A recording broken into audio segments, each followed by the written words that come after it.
Isinailalim na sa state of calamity ang Cavite dahil sa bahang dulot ng malakas na ulan at high tide kaninang umaga.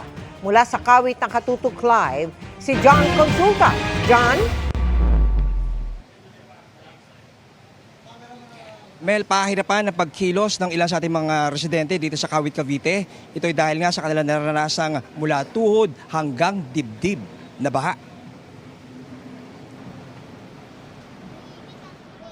Di na madaanan ng maliliit na sasakyan ang ilang mga kalsada sa Kawit, Cavite.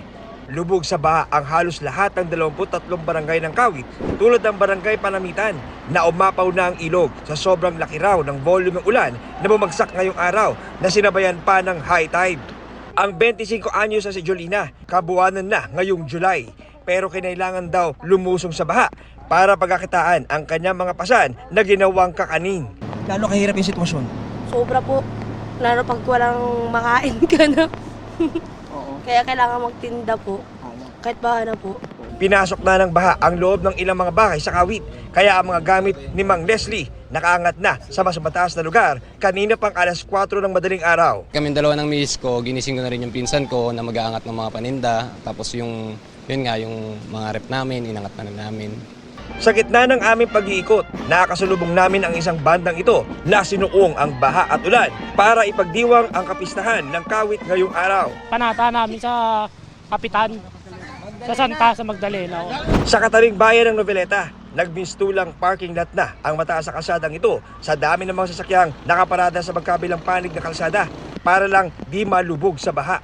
Bagamat malayo pa sa critical level ang taas ng tubig sa Noveleta, sa tulong ng mga itinayong catch o retarding basin na isang JICA project, iniligas na ang may 600 individual mula sa mga low-lying area. Yung rainfall lang po ang naging problema natin dahil nga po sa nakaraang 2 araw natin ay parang pang 2 linggo ang binagsak na rainfall.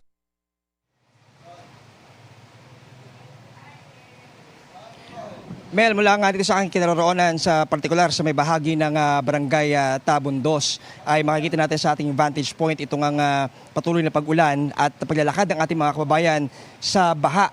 At samantala, Mel, nagdeklara na nga ng state of calamity ang provincial government ng Cavite. Ito'y para raw mas mapabilis ang paghatid ng tulong sa ating mga kababayang naapektuhan ng bagyong Krising. At yan mula rito sa Cavite, balik si Mel. Maraming salamat sa iyo, John Consulta.